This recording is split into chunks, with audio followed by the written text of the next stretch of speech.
नमस्कार दोस्तों, हमारे YouTube चैनल पर एक बार फिर आपका स्वागत है।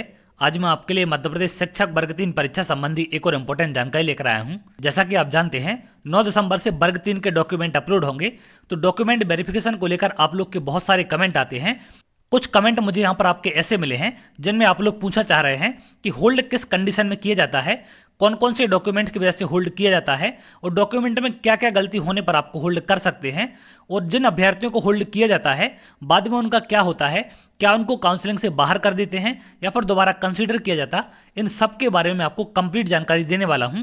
तो आप लोग वीडियो को लास्ट तक देखें जिससे सारी चीज़ें आपकी क्लियर हो सके कि किन किन कारणों से आपको होल्ड कर सकते हैं, और यदि वो गलतियां आपके डॉक्यूमेंट्स में हैं तो आप उनको समय रहते सुधारने का प्रयास करें जिससे आपको होल्ड ना किया जाए। तो चलिए एक एक करके हम बात करते हैं। जैसा कि आप यहाँ पर देख रहे हैं, प्राथमिक शिक्षक पद हेतु ये आपके दस्तावेज बताए गए हैं जो आपको अपलोड करना है।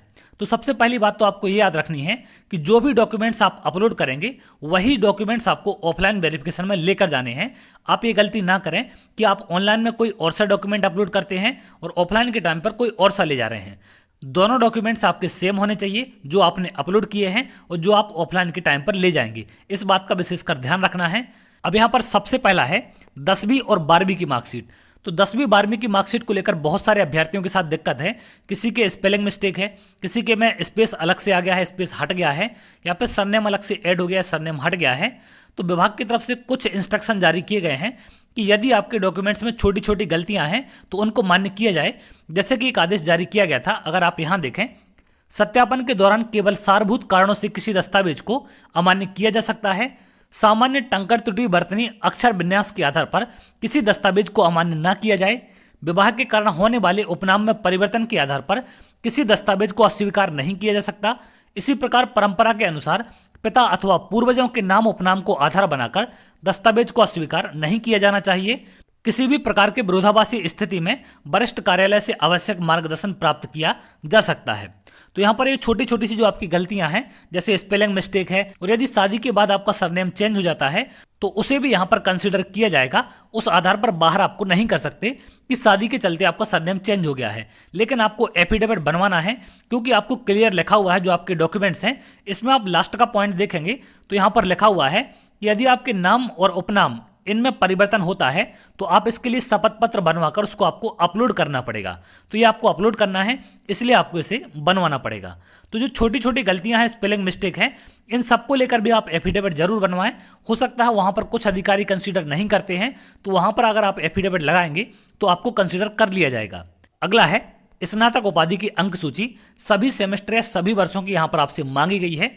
तो स्नातक की उपाधि उन लोगों को जरूरी है जिन्होंने बीएड किया है, और यदि आपने डीएड या डीएलएड किया है तो 12वीं की मार्कशीट से भी आपका काम चल जाएगा, क्योंकि वहां पर आपकी मिनिमम क्वालिफिकेशन मांगी जाती है जिस आधार पर आप उस एग्जाम में बैठ सकें। तो यहां पर आपको कब होल्ड किया जा सकता है? ग्रेजुएशन की मार्कशीट में मान लीजिए आपको जो कंडीशन एक दी गई है कि 9/12 तक आपके जिस दिन डॉक्यूमेंट अपलोड होना स्टार्ट होंगे उस तक आपकी ग्रेजुएशन कंप्लीट होनी चाहिए।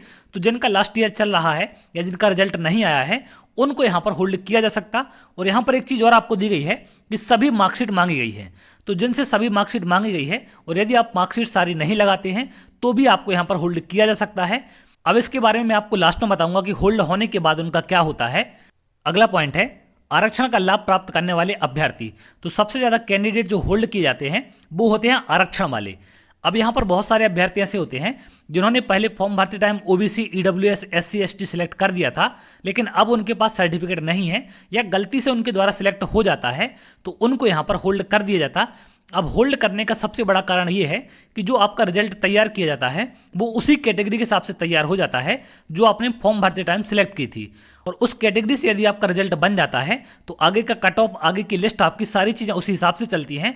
और यदि आप वो सर्टिफिकेट नहीं लगाएंगे तो सिंपल सी बात है वहाँ पर आपको होल्ड किया जाएगा। और होल्ड करने के बाद जब सभी के डॉक्यूमेंट वेरिफिकेशन हो जाएंगे उसके बाद एक निराकरण कमेटी बनाई जाती है। उस कमेटी में कुछ सदस्य होते हैं और वो आपके डॉक्यूमेंट्स को दोबारा से देखते हैं। जैसे आपने मान लीजिए कि ओबीसी सर्टिफिकेट फॉर्म भरते टाइम सिलेक्ट किया था लेकिन अब आपने नहीं लगाया, तो वो आपको देखेंगे कि आपने ओबीसी नहीं लगाया है, तो उसके बाद आपको देखा जाएगा कि क्या आप जनरल का कट ऑफ क्वालिफाई कर रहे हैं या नहीं कर रहे। और यदि आप जनरल का क्वालिफाई करेंगे तो आपको जनरल में रख दिया जाएगा, आपको बाहर नहीं करेंगे। इसी प्रकार से ईडब्ल्यूएस SC ST का सर्टिफिकेट वालों के साथ होता है। यदि आप नहीं लगाएंगे तो वो देखेंगे कि क्या आप जनरल का कट ऑफ क्वालिफाई कर रहे हैं, और यदि जनरल का कट ऑफ आप क्वालिफाई करेंगे तो आपको जनरल में काउंट करके आपको मेरिट लिस्ट में नाम दे दिया जाएगा। आपको एग्जाम से बाहर नहीं किया जाएगा, इस बात का आप ध्यान रखें। लेकिन आपको होल्ड 100% कर दिया जाएगा यदि आपने जो कैटेगरी सिलेक्ट की थी और वो सर्टिफिकेट आप नहीं लगाते हैं। तो इस चीज़ को लेकर आपको परेशान नहीं होना है कि आपके पास सर्टिफिकेट नहीं है, आपने गलती से सिलेक्ट कर दिया था। यदि आपके नंबर अच्छे हैं और आप जनरल का कट ऑफ क्वालिफाई करेंगे तो 100% आपको पोस्ट मिलेगी। लेकिन होगा ये कि पहले आपको होल्ड कर दिया जाएगा, उसके बाद निराकरण समिति उन डॉक्यूमेंट्स को आपके देखेगी और उसके बाद आपको कंपेरिजन करेगी जनरल से। यदि आप जनरल का क्वालिफाई करेंगे तो उस लिस्ट में आपको डाल दिया जाएगा और एग्जाम से बाहर किसी को नहीं करेंगे, इस बात का आप ध्यान रखें। तो कास्ट सर्टिफिकेट वाले अभ्यर्थियों को होल्ड करने का यही रीजन है कि इनको जनरल में शिफ्ट किया जाता है और जितने लोग जनरल से क्वालिफाई करते हैं उनके लिस्ट में नाम आते हैं, बाकी को नॉर्मली बाहर कर दिया जाता, जैसे बाकी अदर कैंडिडेट बाहर होते हैं जिनका सिलेक्शन नहीं हो पाता। अब कुछ लोग की ये भी कमेंट आती है कि सर मैंने फॉर्म भरते टाइम ग्रेजुएशन पर टिक कर दिया था लेकिन मेरे पास ग्रेजुएशन नहीं है। तो देखिए, जो आपका रिजल्ट बनता है वो आपका 10th 12th graduation in marksheet को लेकर नहीं बनता है और ना ही ये चीज़ें उसमें मेंशन होती हैं। तो जो चीज़ें उसमें मेंशन नहीं है उन चीज़ों को लेकर आपको परेशान नहीं होना है। उसमें जो मेंशन होती है वो होती है आपकी आरक्षण कैटेगरी होती है, तो कैटेगरी के हिसाब से आपका रिजल्ट बनता है, तो इसलिए कैटेगरी वालों को सबसे ज़्यादा वहाँ पर होल्ड करते हैं। अब आगे अगर हम बात करें, अगला पॉइंट है मध्य प्रदेश का स्थानीय निवासी प्रमाण पत्र आरक्षण का लाभ लेने की स्थिति में। तो जो भी अभ्यर्थी कैटेगरी का फायदा लेना चाहते हैं उनको मध्य प्रदेश का स्थानीय निवासी प्रमाण पत्र लगाना पड़ेगा। और यदि आपने फॉर्म भरते टाइम कैटेगरी सिलेक्ट की है और आप स्थानीय निवासी प्रमाण पत्र नहीं लगाते तो आपको होल्ड कर दिया जाएगा, क्योंकि जो लोग स्थानीय निवासी प्रमाण पत्र नहीं लगाएंगे उन सबको जनरल में काउंट किया जाएगा। तो यदि आपने OBC SC ST EWS select किया है तो आपको स्थानीय निवासी प्रमाण पत्र लगाना अनिवार्य है, अदरवाइज आपको होल्ड कर दिया जाएगा। और बाद में वही होगा कि निराकरण समिति बैठेगी और आपके डॉक्यूमेंट्स देखेगी और उसमें स्थानीय निवासी प्रमाण पत्र आपका नहीं मिलेगा तो आपको जनरल से देखा जाएगा कि क्या आप जनरल का कट ऑफ क्वालिफाई करते हैं, और यदि करेंगे तो आपको जनरल में रख दिया जाएगा, अदरवाइज आप एग्जाम से बाहर हो जाएंगे। आगे की जो काउंसलिंग होगी उसमें दोबारा से आपको चांस दिया जाएगा। आगे देखें, अतिथि शिक्षक अनुभव से संबंधित समक्ष अधिकारी द्वारा जारी प्रमाण पत्र। तो अतिथि शिक्षक का सर्टिफिकेट यदि आप लगाते हैं तो यहाँ पर यह आपको जरूरी है कि मध्य प्रदेश का स्थानीय निवासी प्रमाण पत्र लगाना पड़ेगा, क्योंकि गेस्ट फैकल्टी का फायदा सिर्फ उनको मिलता है जो मध्य प्रदेश के मूल निवासी हैं। तो यहाँ पर कंपलसरी है आपको, यदि आप अतिथि का फायदा लेना चाहते हैं, चाहे आप जनरल कैटेगरी से ही क्यों ना हो, जनरल वालों को भी तभी अतिथि का फायदा मिलेगा जब आप यहाँ पर स्थानीय निवासी प्रमाण पत्र लगाएंगे। अब यहाँ पर कुछ अभ्यर्थी ऐसे हो सकते हैं कि जिनके पास अतिथि शिक्षक की कंडीशन पूरी ना हो, 3 सत्र में 200 दिन ना हो, तो और उन्होंने यहाँ पर अतिथि पर सिलेक्ट कर दिया है तो उनको भी यहाँ पर होल्ड कर दिया जाएगा।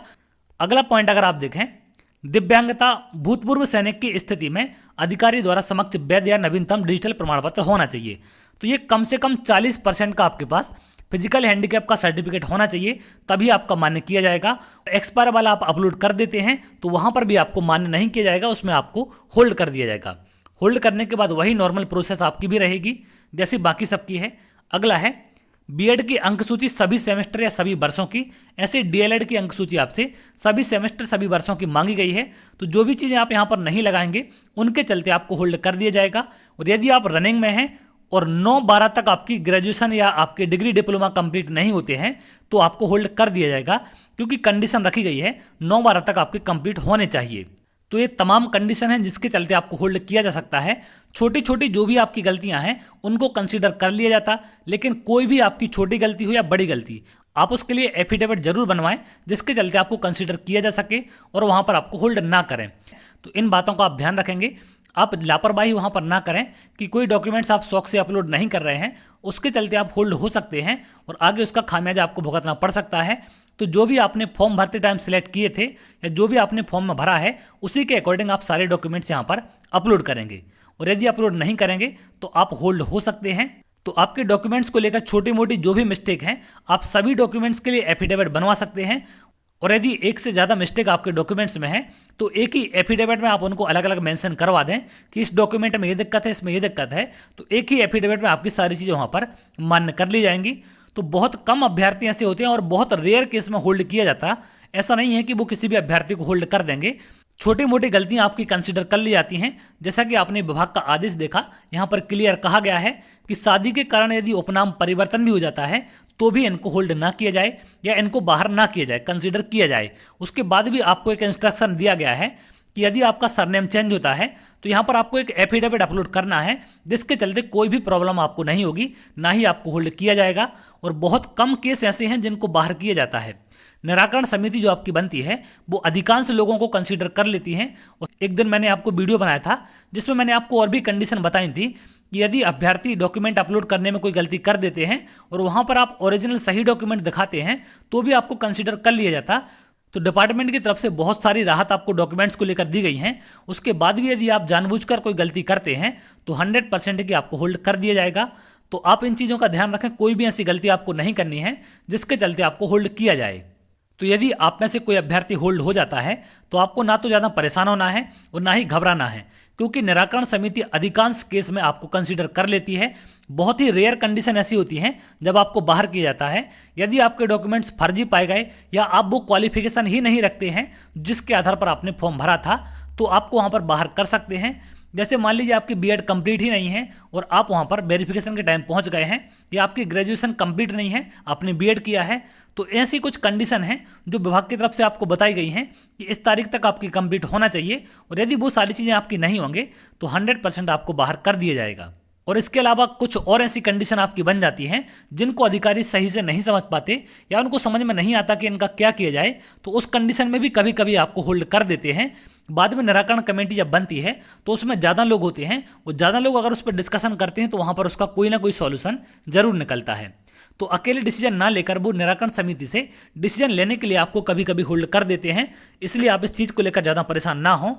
तो उम्मीद करते हैं आपको सारी चीज़ें यहाँ पर क्लियर हो चुकी हैं कि कब कब कैसे कैसे आपको होल्ड किया जा सकता है। तो इन चीज़ों का आप विशेष कर ध्यान रखेंगे।